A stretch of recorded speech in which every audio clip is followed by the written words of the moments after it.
Welcome, folks. We're so glad to see you here at New Hampshire Peace Action's Peace and Justice Conversation Series online. For 40 years now, New Hampshire Peace Action has been educating, mobilizing, and organizing to build a more peaceful and just future for all, based on cooperation instead of competition and conflict, where mutual benefit and shared security leads to a more peaceful and just global community. And in that spirit of respect, I'd like to take a moment to acknowledge that we are doing our work here in New Hampshire on the traditional ancestral homelands of the Abenaki, Pennacook, and Wabanaki peoples, past and present. We honor with gratitude the land and waterways and the people that have been stewarding them through the generations. A quick reminder on Zoom etiquette. We love it when you keep your video on if you're comfortable with that, but just remind you to have your audio muted when you're not talking. There will be a conversation, and for that part, you can have the option of hand raising, with that little, especially with that little reactions thing, or putting things in the chat if you would rather. So just so you know. Tonight, our topic is Israel and de facto annexation. What we're going to do, we're going to hear a little from Scott, then we're going to watch a short film by leading Israeli human rights lawyer Michael Sfard on the issue, and then have a conversation facilitated by Scott. And let me tell you that Scott Dickman is the one leading the event tonight. I met Scott a few years ago working on a program for Combatants for Peace. And we've continued to work together on that and other projects, including that he's now on the New Hampshire Peace Action Board. And Scott has really just impressed me with his willingness to step into conversations and topics that are tricky and difficult, but to do so with a lot of bravery and compassion. And so when he brought us this film and came up with the idea for this program, we were just thrilled to welcome him. And so, Scott, I'm going to turn it over to you to further introduce the topic. Thanks for being here. Yeah, thank you, Amy. Truly, thanks so much. So I want to thank you for your participation tonight, folks. The film that we're going to watch tonight was first presented at the 2022 J Street Annual Conference, and it was originally a 1-hour video that was then truncated to the approximate 20 minutes that we're going to see tonight for just this purpose, to engage individuals who are either unfamiliar with Israel-Palestine events and history, or who have resisted being challenged in the past but are willing to wrestle with this issue, or even deepen their understanding. But though that last component about the deepening is aspirational, you can tell me afterwards when I'm done.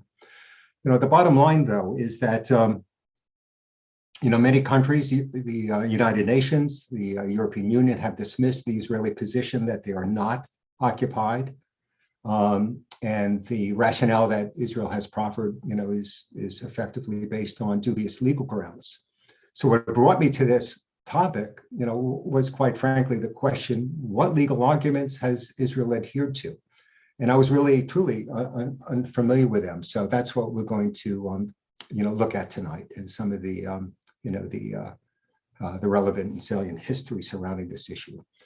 So let's watch the video, and then we'll come back and I'll share with you the arguments that they've made, and then we should have sufficient time, to have a meaningful conversation. Thanks so much, everybody. Let's go ahead. Will, please. Actually, do you want those maps first from Will? Oh, yeah. Let's watch. I'm sorry. I forgot my own sequence of events. It's okay. That's what we're here to help. So the first map, for those unfamiliar, very, very broadly, Israel and the West Bank, as you can see, is outlined in that dotted line, and Gaza on the left, and the Golan Heights on the upper top right. Just so you can visualize what we're talking about here. The West Bank is what we're referring to as the occupied territory, captured in 1967. We'll go to the second one, please.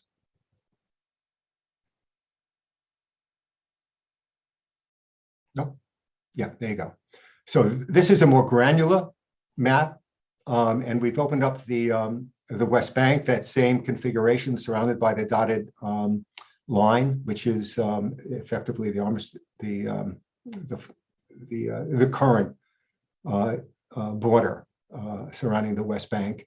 And you have in the green these segregated, non-contiguous pieces of land that remain under Palestinian governance. That's effectively Area A. You have the lighter green, which refers to mixed governance. That's Area B, which is Palestinian and Israeli monitored. And then the pink, everything else, which is approximately, if not more than approximately 60% of the West Bank, is under full Israeli military control.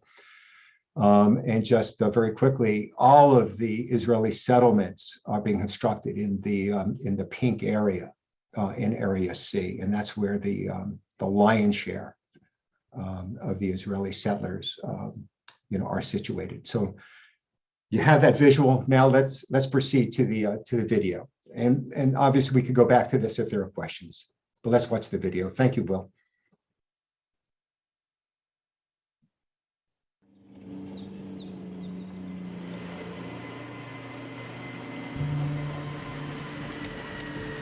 Israel is the occupying power in the West Bank for the last 53 years.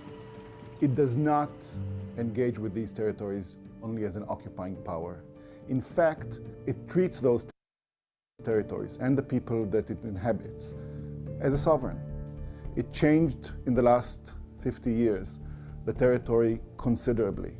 It unified its own bureaucracy and infrastructure.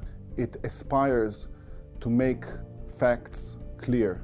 This is part of Israel. So in order to understand what de facto annexation means, one needs first to understand the basic definitions. Let's start in the beginning. One of the oldest parts of modern international law are the laws of war. This is a field of international law which aspires to regulate both the use of force and what is permissible and what is prohibited in the battlefield.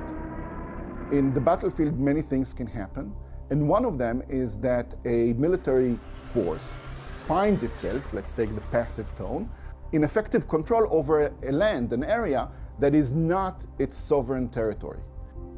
C'est donc un devoir impérieux d'élaborer en temps de paix des conventions protégeant les victimes de la guerre.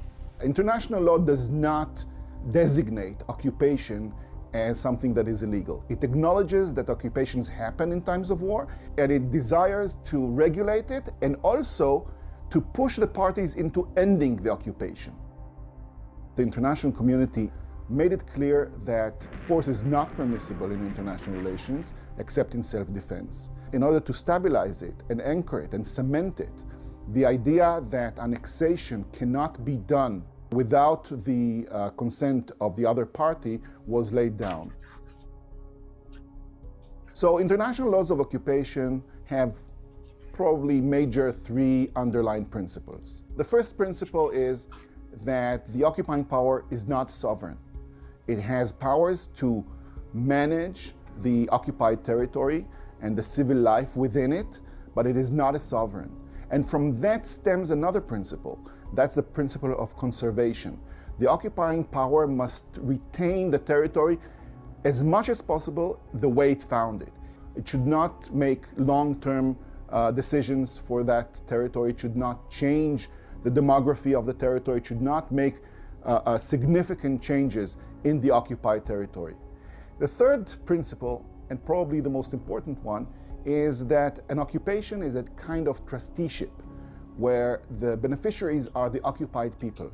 So the occupying power may not take action that would entertain its own economical or political interests, only security and what is good for the occupied people.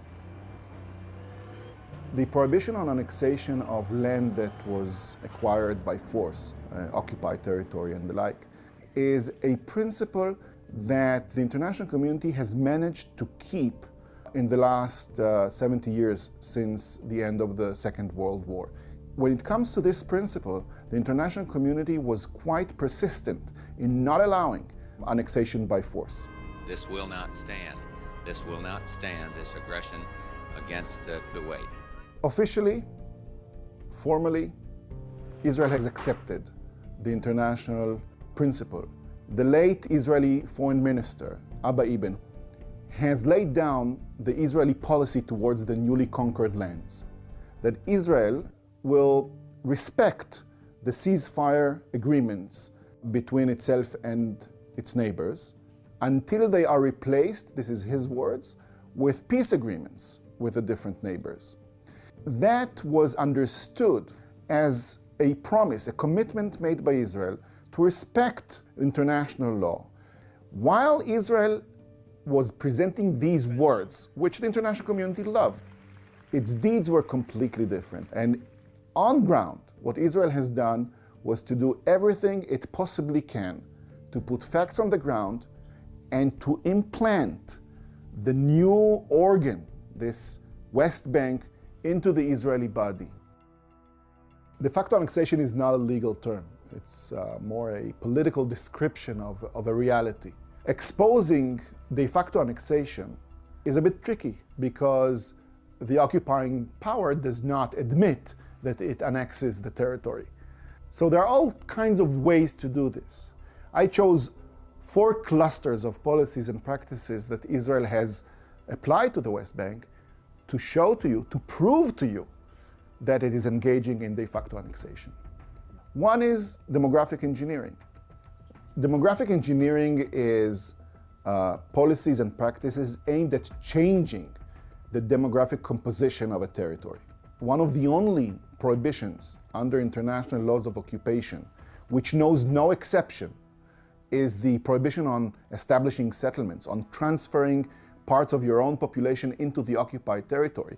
You have communities, with schools, with clinics, with infrastructure. Uprooting them and taking them away is a much, much more complicated manner. Israel has allowed and incentivized Israelis to immigrate into the West Bank, creating a community of more than 500,000 Israelis that now live in the West Bank. There are around 120 official settlements established by the governments of Israel. And there are additional 100 or more what we in Israel term outposts, which are settlements that were allegedly established by private initiative of the settler movement, and they did not get the permits from the Israeli government. However, governmental inquiries made it clear that Israeli ministries have aided those who established the outposts. And in the last decade, there's a huge project by the government of Israel of retroactively legalizing all these outposts. So while we have established more than 220 settlements, Jewish settlements, Israeli Jewish settlements in the West Bank, we have not allowed the establishment of Palestinian cities or towns or villages. Every settlement is like a black hole where all the resources of the land is being poured into it on the expense of the neighboring Palestinians. And every such area where there is a settlement, or even worse, a cluster of settlements, there are rings of areas around it with different degrees of movement restrictions for Palestinians. So the first ring would be a completely no-go zone for Palestinians. This is usually an area where you might have Palestinian groves or fields, and in order to enter these areas, sometimes you're not allowed at all, and sometimes you have only, you need permits once or twice a year during the harvest season in order to get there.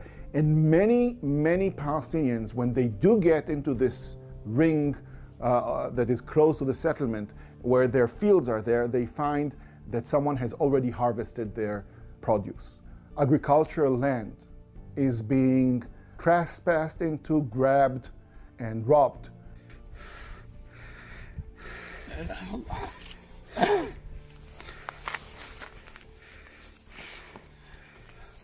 أنا المزارع خالد بدر حالة من الجبعة مستوطن لؤمة تقطيع 30 كذا زيتوني دي اللي أنا 20 سنة بتعب عليها 20 سنة حسبي الله عليهم حسبي الله عليهم. They are being constantly attacked by violent Israeli settlers, and the Israeli law enforcement agencies do very little and in fact do nothing about it. هاي المستوطن وين ساكن هناك والمستوطن هذا ساكن هناك. الحين من عند طريق اللي بتطيع ريحة لحد كله ممنوع علينا، مش ممنوع علينا من الجيش أو من الشرطة، ممنوع من المستوطنين. Because in a way, they do what the Israeli authorities cannot do officially, but they aim at the same strategic goal, to clear those areas from Palestinians' presence, to push the Palestinians into their urban build-up areas, and so free as much open space as possible for future Jewish settlement expansions. They are being bombarded constantly with all kinds of Israeli measures, including house demolitions, demolitions of infrastructure for water and electricity. There are at least 3 areas in the West Bank, the Jordan Valley, South Mount Hebron, the Jerusalem envelope, where Israel is trying to completely erase the Palestinian presence from. اليوم تقريبا على الساعة 9 الصبح أجى الجيش والتنظيم ومعهم سيارات تتحمل وبلشوا اجوا معهم عمالها اجوا صاروا يهدوا ويحملوا بركسات الغنم وبركسات السكن. ليلة احنا هنا تحت المطر وتحت وهذا الغنم اذا فشلها ايش بتموت الصغار. Small communities of herders are being targeted all the time by Israeli authorities, not allowing them to live peacefully and normally.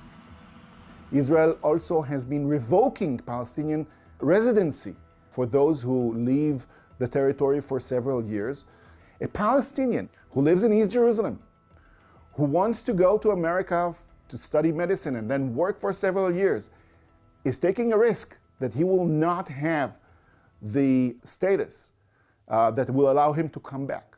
The Israeli government has been extremely cruel about family reunification. Many Palestinians have spouses or children or parents that live outside the West Bank and they want to unite. And in any sensible immigration policy of every country, people can bring their spouses to where they are citizens of. Palestinians are not allowed that. By all these policies and practices, Israel has been playing with the demographic composition of the West Bank, trying to curb the number of Palestinians and to enlarge as much as possible the number of Israeli Jews. In parallel to demographic engineering, the governments of Israel have deployed networks of infrastructure, roads, electricity, water pipes, sewage.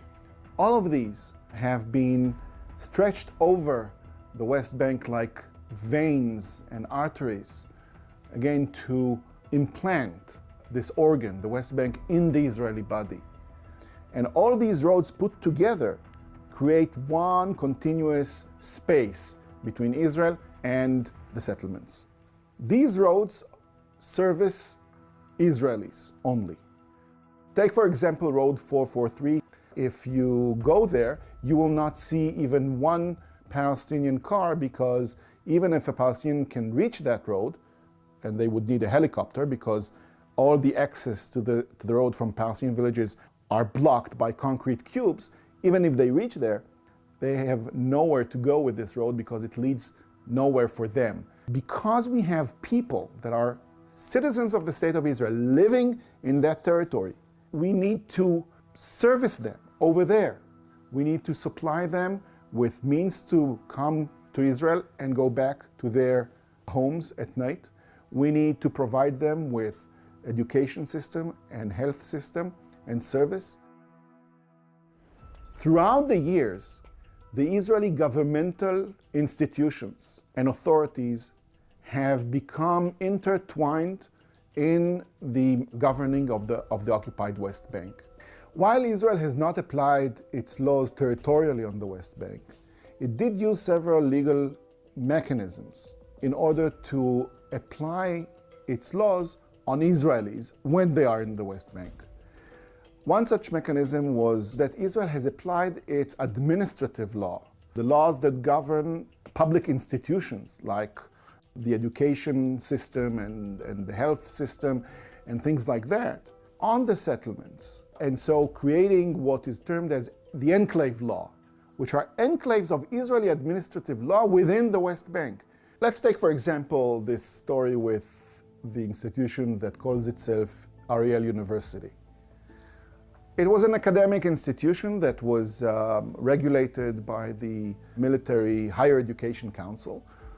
And in recent years, the Israeli legislature, the Knesset, has changed the law so that the Israeli Higher Education Council would have jurisdiction not only over academic institutions within Israel, but also in the West Bank, stretching their jurisdiction territorially until the Jordan River.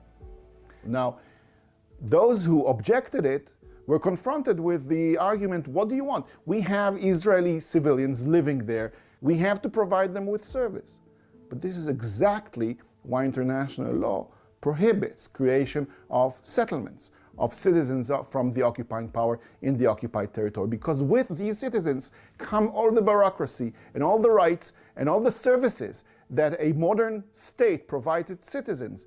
So that's one thing. The second thing was applying Israeli law on Israelis personally, so that every Israeli is moving with a bubble of Israeli laws surrounding him or her, even when they enter the West Bank. So if, for example, I go to the West Bank and I commit a crime in the West Bank, I will be investigated and tried according to Israeli law. If a Palestinian that is committing the same crime in the same place will be investigated by Israeli authorities and tried by Israeli authorities, he or she will get a completely different treatment because the laws that apply to him or her will be military laws, not the Israeli civilian law. Israeli law is more and more and more relevant and more the governing tool of the West Bank. The Israeli government is pursuing now a blunt, gradual annexation policy. And you don't need to, investigate what Israel is doing actively in the West Bank in order to conclude that we're facing a gradual annexation. It's enough to listen to what our leaders say. The Trump peace plan recognized Israel rights in all of Judea and Samaria. President Trump's plan doesn't really change the reality on the ground. It recognizes the reality on the ground. And in February of 2017, something happens that had not happened the 50 years prior, since 1967. The Israeli parliament, the Knesset, enacts a law that has territorial application on all of the territory between the Jordan River and the sea, including the West Bank. And that's what was termed the Regularization Law, a law that was meant to rob Palestinian landowners from their property and provided to the settlers who trespassed into those lands and built on their neighbors' property. This law eventually was revoked and declared unconstitutional by the Israeli High Court of Justice. There is one thing that people tend to ignore. This was the first time ever that the Israeli parliament has enacted a law that has application territorially over the West Bank and over Palestinians who cannot vote to the Israeli parliament and do not have representation in the Israeli parliament. Since then, the Israeli parliament has enacted other laws that had application over the West Bank territorially. I mean, this is what sovereigns do. I mean, the most obvious power a sovereign has is to decide on the norms that will regulate the conduct of people, the rights, the powers, the duties, etc. Now, this is not a full-blown de jure or legal annexation because it is a patchwork of a law here, a law there, one that deals with this issue, another that deals with another issue. Now, when is the point where you say Israel has annexed the West Bank? This is a very difficult question. I've described to you the different policies and practices aimed at demographic engineering of the West Bank. I've told you about the huge infrastructure enterprises where Israel has connected itself to the West Bank and the West Bank to Israel. I've mentioned the unification of public institutions and how Israeli public institutions' jurisdiction was stretched to include the West Bank. And I've told you about the different ways Israel has implemented its laws on Israelis in the West Bank, on settlements, and on the territory. This is the most latest development. All of these things paint a picture of a massive ship that is sailing towards annexation. The West Bank is being digested into Israel, and it is wrong. It is wrong for many different reasons. It is wrong because, as a member of the international community, Israel should not target and violate the most basic, fundamental principle upon which the international legal order has been established after the Second World War. That territory and sovereignty over territory is not acquired by force. That international disputes should be resolved in peaceful ways. But it is also wrong because there are millions of people in the West Bank who are not involved and have no influence over these policies and practices which I described that govern their life and their fate and their future. They have no say in this, and thus their rights are being ignored and denied, and their dignity as human beings is being tarnished. And it is wrong for us. It is wrong for us because it entangles us in a never-ending war. It tears us apart from within, and it leaves our moral backbone completely fractured. All those morals that Judaism has brought, that we now violate on a daily basis. So if we want to have a good future for our kids and for our grandchildren, a future of peace and human rights, we need to stop this process immediately, because the process of annexation promises one thing: decades and generations of blood and conflict and wars.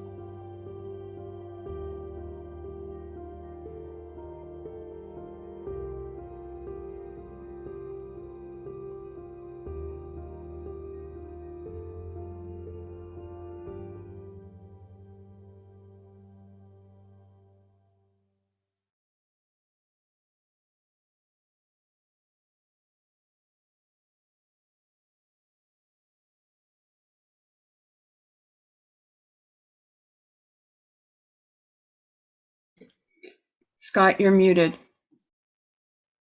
Sorry. Okay. And Will, you're going to share that screen now, right? Okay. So what I've done, I've compiled effectively the arguments that Israel has made vis-a-vis their claim to legal jurisdiction over the West Bank.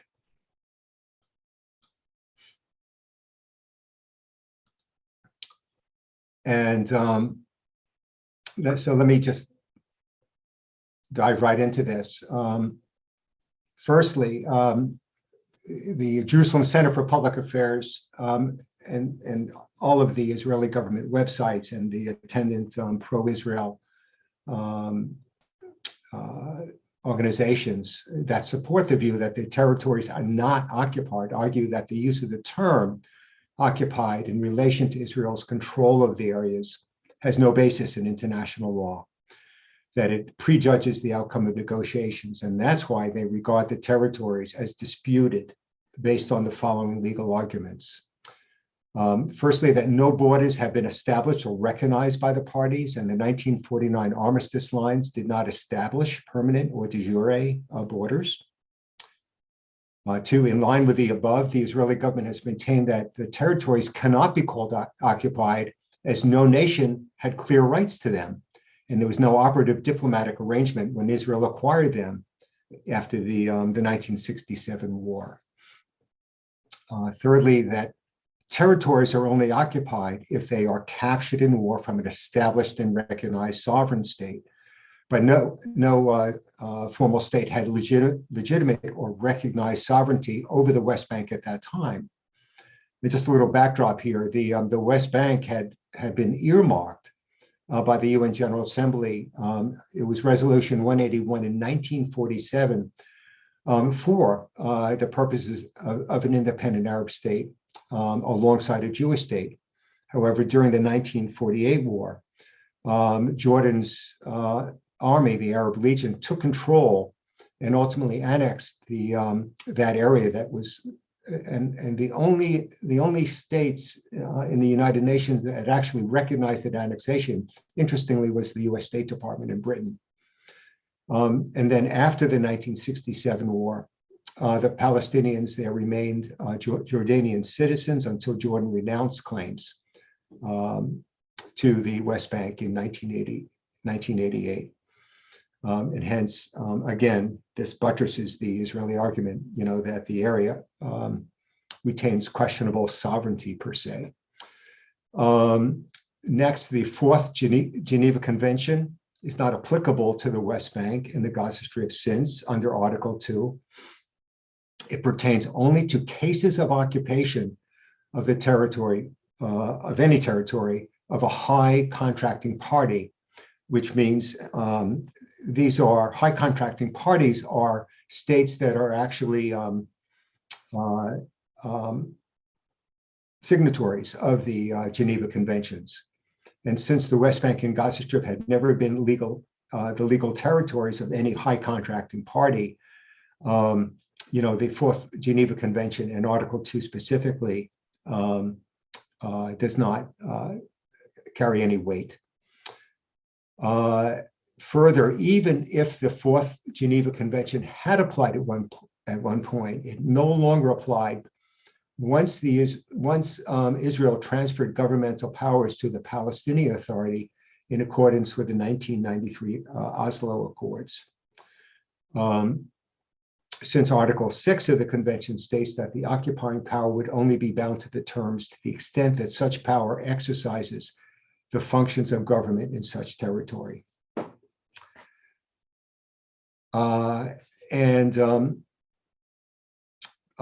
One more, Israel took control of the West Bank as a result of a defensive war, again referring to the War of 1967. The language of occupation has allowed Palestinian spokesmen to obfuscate this history by reversing the causality of the conflict. Again, Israel claims that for the current territorial dispute, because it was imposed on Israel by a coalition of Arab states in 1967, the State Department legal advisor, this Stephen Schwebel, who later headed the International Court of Justice in The Hague, wrote in 1970 regarding Israel's case that the state which subsequently takes the territory in the lawful exercise of self-defense has, against that prior holder, better title. They're referring to the quality of title here, so to speak. And then lastly, the Levy report, which no one else recognizes, but Israel, was a commission that was established by Netanyahu in 2012, headed by the former Israeli Supreme Court Justice Edmund Levy. The other individuals on the committee were all Netanyahu appointees.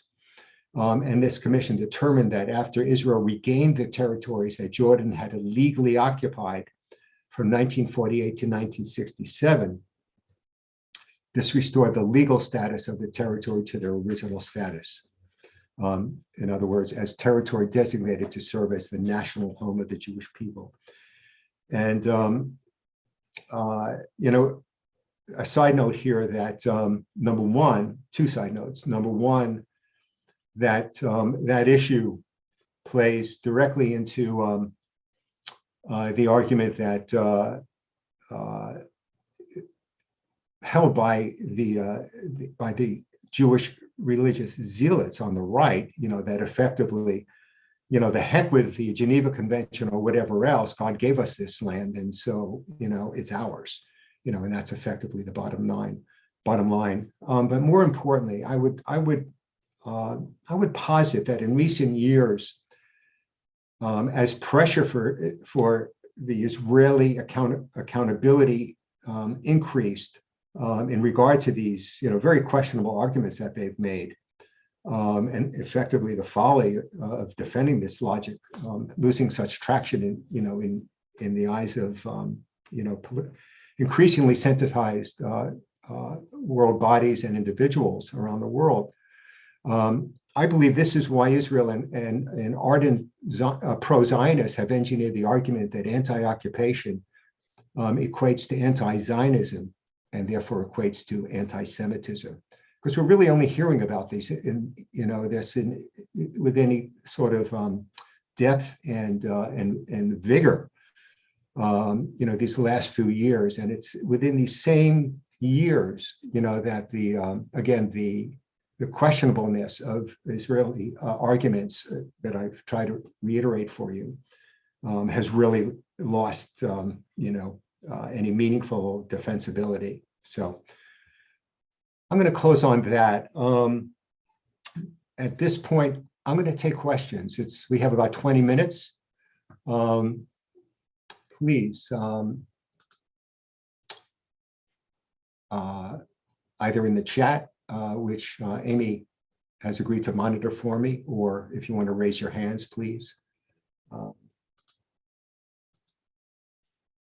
Let's go for it. Do you have any questions?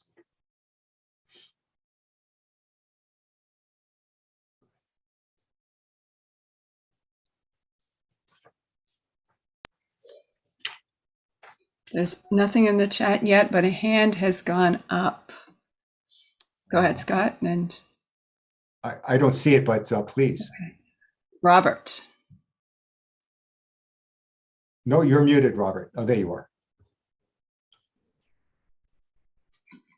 I have dealt with this anti-Zionism being equated to anti-Semitism all my life, and I don't believe it.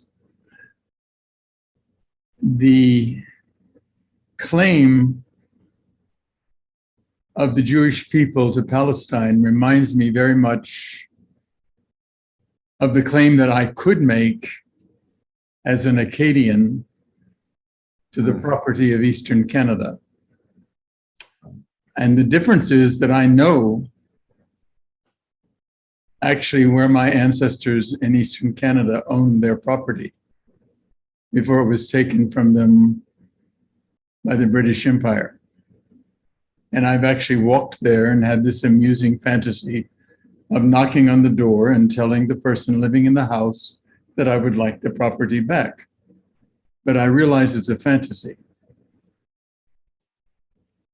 I don't recognize that God gave the Jewish people any land. I do recognize that the Jewish people lived there before the Romans threw them out, another empire. But I have trouble with my government providing billions to the suppression of the inhabitants of that land. If we are going to put the Jewish people there, it seems to me we should oblige that the Jewish people recognize the Palestinians and create a peaceful state with them. And I think that's what I would like to see my government do. Is there any possibility that we can bring this about? Thank you, Robert. I so appreciate the sentiment, and your reasoning. And if there's any misunderstanding, by the way, please let me just say this now. I am Jewish, and I grew up with that mythology, and never having heard the other narrative. And I volunteered in 1973 when that war broke out, the so-called Yom Kippur War. That's how zealous I was.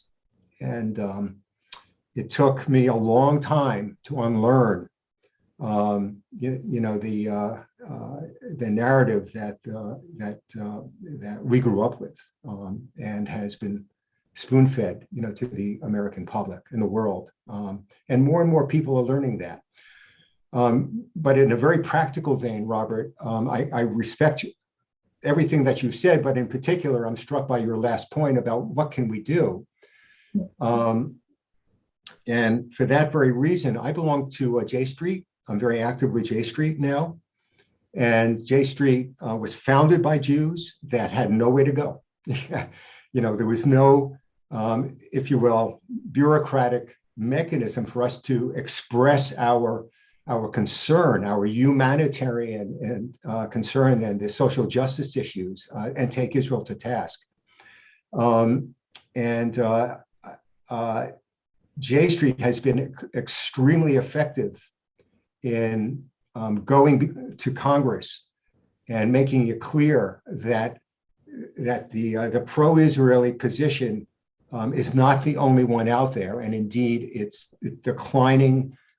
PACs have been formed, to fund candidates, that are willing to sign the letters and advance legislation, that addresses our concerns, our humanitarian concerns, and all of that's underway. And I don't really know a better mechanism for that right now than J Street. And I don't agree with everything that they do, but for me, the primacy of getting this more right than wrong, requires me to cooperate with J Street, and they do so much more that's good than wrong. Sometimes I feel that they're not as progressive as I would want them to be frank with you. But they're doing a remarkable job for that reason. And J Street is not exclusively a Jewish organization, by all means. Participate to the extent that you're able. And there are other avenues that are somewhat more extreme.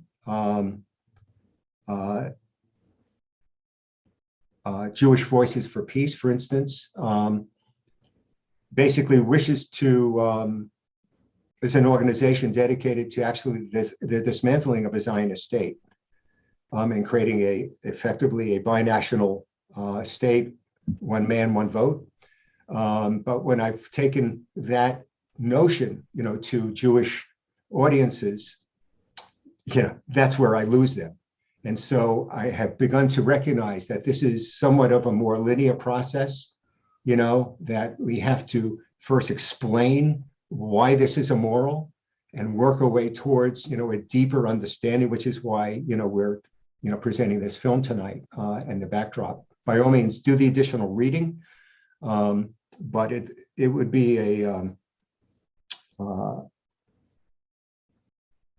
Herculean task, to bring, a message that's seemingly radical, for Jewish Voices for Peace and other like organizations that most Jews consider to be on the fringe, to bring that position right up front and center and say, this is the right way to, to amend all of the ills that have befallen the Palestinian community.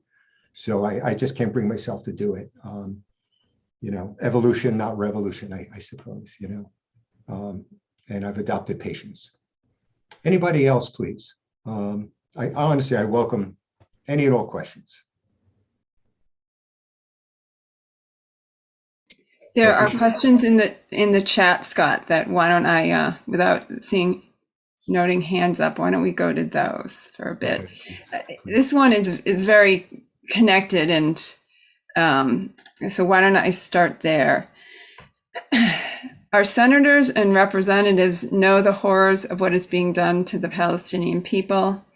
I cannot understand how they can continue to send billions of my tax dollars to Israel supporting the oppression and theft of land. It's not exactly a question, but I think, that's okay, right? Yeah, so would you respond to that, I guess, Scott? What are your thoughts on that? Yeah, no, absolutely. And I struggle with this every day. Again, on the one hand, we have the reality on the ground, the facts on the ground, so to speak. As someone had once said, actually I wrote this down somewhere. For Israelis, violence is an interruption of the status quo, but for the Palestinians, it's an everyday feature of the occupation. And I find, and having witnessed it, having lived in Israel for several years, having gone back with the Compassionate Listening Project in 2016, my eyes just are wide open now. And unfortunately, the pain that we all feel in this regard, for those that are on this side of the fence, so to speak, aghast at what is transpiring. And I, as a Jew, that I'm aghast at even Jewish movements, reform movements, never mind the Orthodox rabbis who promote, racist tropes and the like in defense of Israel. I'm aghast, that this has continued as long as it has. And what I have found to be the reality is that the changes that we want, are effectively revolutionary.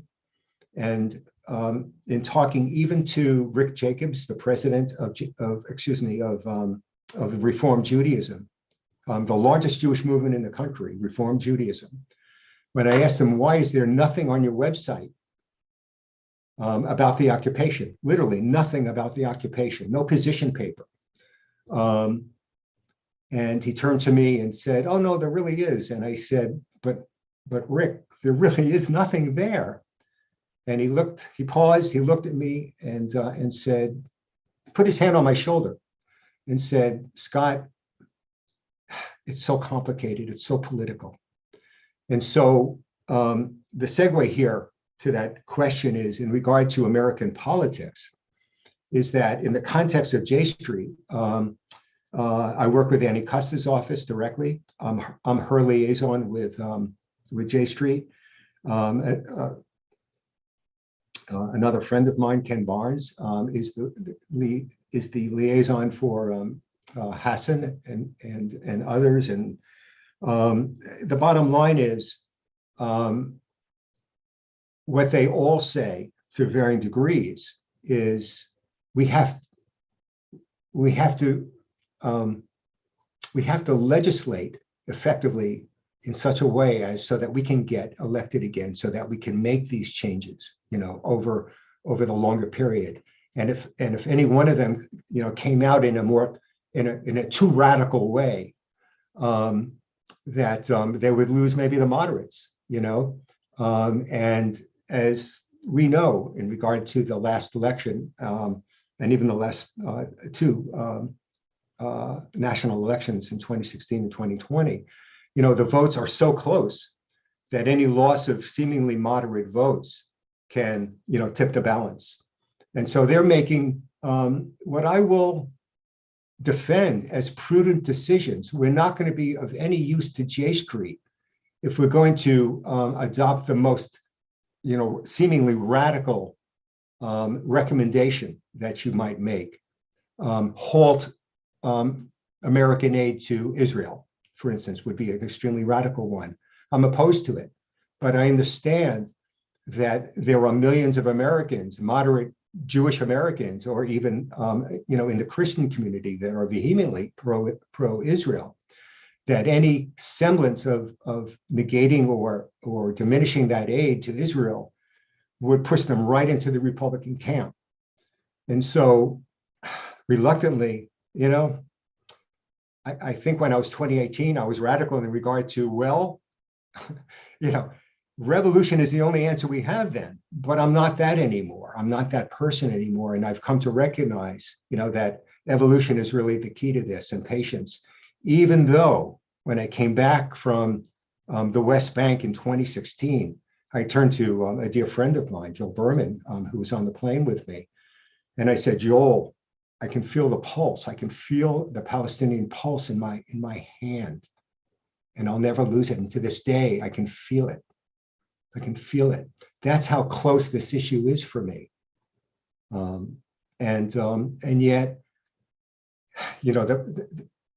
the pragmatist in me recognizes that if Custer, who has signed letter after letter that J Street has authored, and Hassan and Shaheen has signed on to fewer, but some of the letters that J Street has proffered, that if we lose them entirely with Republicans,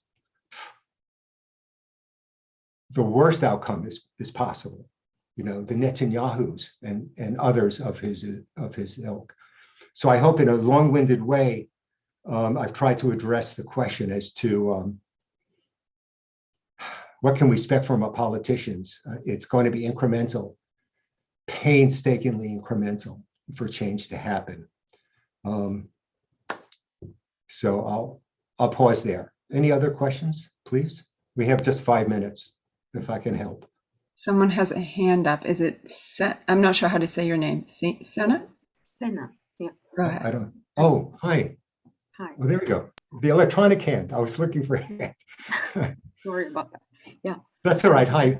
Hi. So, first of all, thank you for at least bringing it up and speaking it out loud, because I'm from Turkey and I'm doing masters in Germany now in English and American Studies, and I decided to write a paper because in one of our courses we are talking about dystopian literature, utopian literature, and I remembered a book that I read. It's called Palestine Plus 100, written by 12 Palestinian authors, short story collection kind of book, which imagines Palestine in 2048, which is like 100 years after the Nakba. Yeah. So that's why I was looking for online events that I could just have some more information, and I'm tired of hearing only one side stories, and it's really difficult to speak of Jewish Palestinian issues in Germany. But it's the department that I'm studying is British Empire. We have to do something about it. We have to write things about it. And I'm whomever I talk to here, I sense that some words are not being used on purpose, just like the occupation, Right. or just like apartheid or ethnic cleansing. I waited for the entire video that we just watched. He never said ethnic cleansing, but we need to voice it out. We need to use some stuff, some certain words in order to come one step closer to peacemaking, maybe.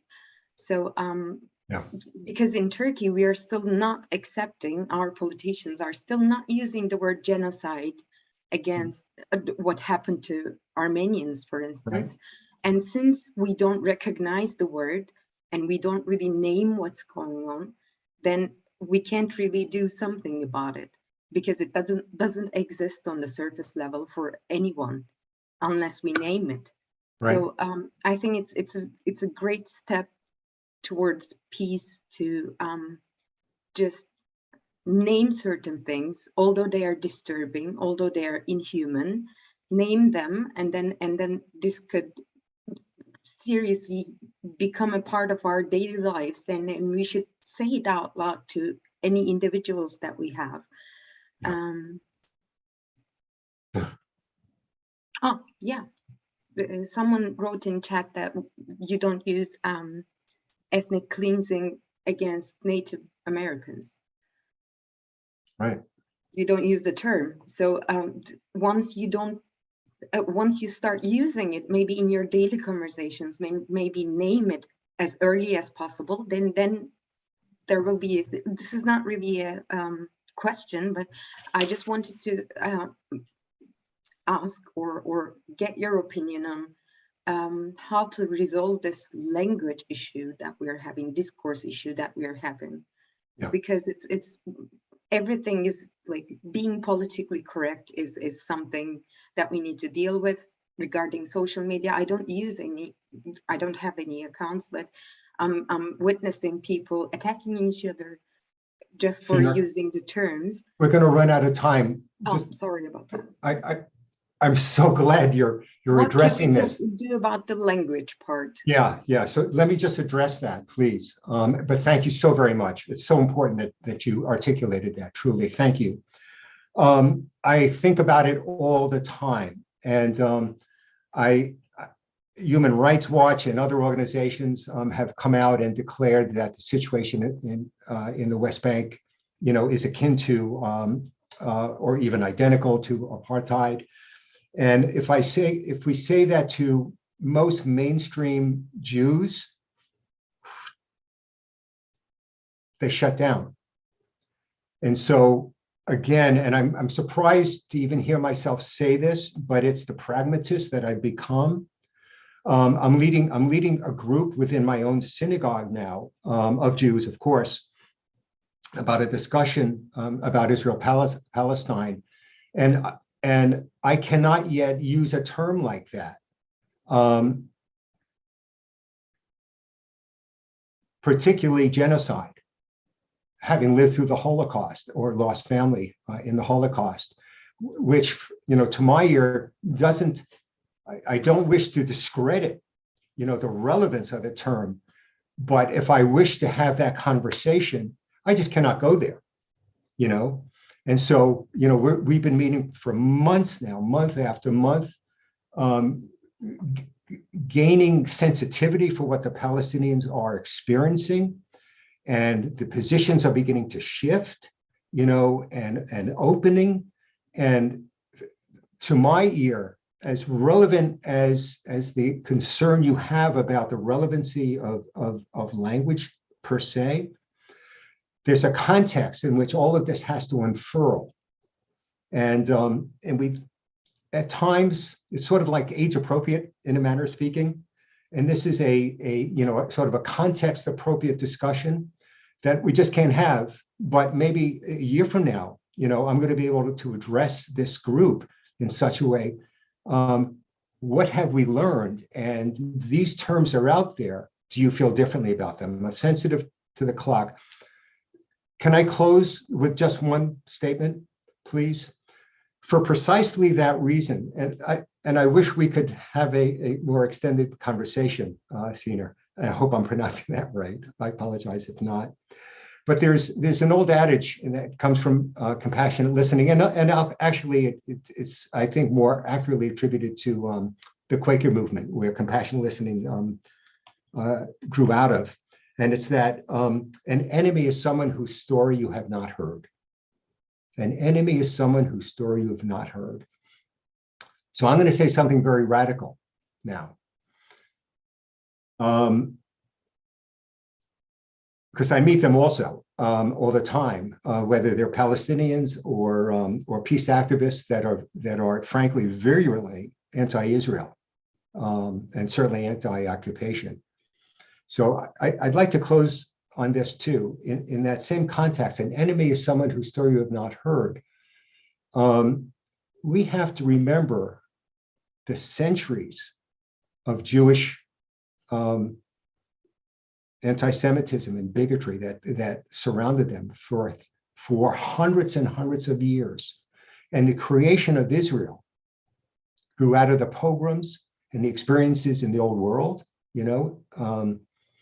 and certainly, and the Balfour Declaration was set into motion for just that reason. Privileged Jews, that were in positions of power and political influence were able to persuade the British to issue something like the Balfour Declaration to cure the Jewish problem, so to speak, the historic Jewish problem. So I do not present this argument as an apologist for Israel. I hope you heard my earlier comments. I do not in any way, but the only way I believe that that those on the extreme left are going to be able to influence Jews and Israeli policy is to honestly listen to their stories and have a deeper, compassionate, empathic understanding of what transpired to bring Israel about in the first place. Israelis live with infinite vulnerability I was raised Jewish. I was not allowed to wear a Jewish star in New York, in a largely Jewish city, for fear that I would be beaten up on the way home from school. I grew up with that vulnerability. And most Jews, it's sort of transgenerational.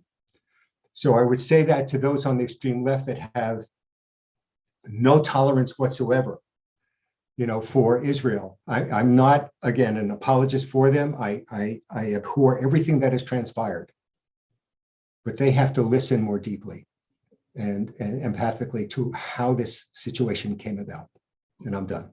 Thank you, Scott. And I wonder if you might put into the chat some of the links to, for instance, the Compassionate Listening Project and to Combatants for Peace, both groups that work with bringing people together across extreme divides. Do I have time for that? I'll have to I have a few things to say, so you can do that, or maybe Will can help you, or Doreen. And I want to thank everyone for coming, and I want to just tell you about a few upcoming events. First of all, this series happens every other Monday, though we're skipping July 4th. And we have quite a few topics that we cover, but this is one that comes up on a regular basis. So do, keep watching. We work with Combatants for Peace in particular and the Palestine Education Network, and really care about continuing these sorts of conversations, which are hard and extremely necessary. But in the shorter term, let me tell you that this Thursday, June 9th at 7 p.m., we are going to have a Zoom discussion of the film, The Boys Who Said No. It's the first documentary to profile the young men and women who actively opposed the military draft during the Vietnam War. When you register, and there's a link to the New Hampshire Peace Action events page, so you can go and get to that registration. When you do that, you'll get a link to watch the film ahead of time, and then you join on June 9th for the discussion. And that will be with Dr. Michael Ferber, a draft resistor, a longtime New Hampshire Peace Action board member, and an interviewee in the film, and Emma Shapiro-Weiss, co-executive director of 350NH, who was recently arrested for her resistance to the Bow coal plant. On Tuesday, June 14th from 7 to 8:30 p.m., please join us on Zoom for These Times Through the Eyes of a Veteran for Peace, featuring our own New Hampshire Peace Action Director, Will Hopkins, there's Will, whose perspective has been shaped by more than a decade of peace activism and by being a U.S. combat veteran. This will be Will's last program with us before his summer sabbatical, so we're really looking forward to spending this time and hearing his thoughts before that. And the next Monday night series will happen on June 20th, 7 to 8, and the topic that night is the selling of war, the role of the media and our educational system in convincing us to accept war. That will be with Dr. Leo Sandy. nhpeaceaction.org/events is where you can find out about all of these and more. We love seeing you and hope to see you again. And many, many thanks to Scott for putting together this program and hosting, helping us with this discussion. And yes, we'll keep having these conversations. So thank you all for coming,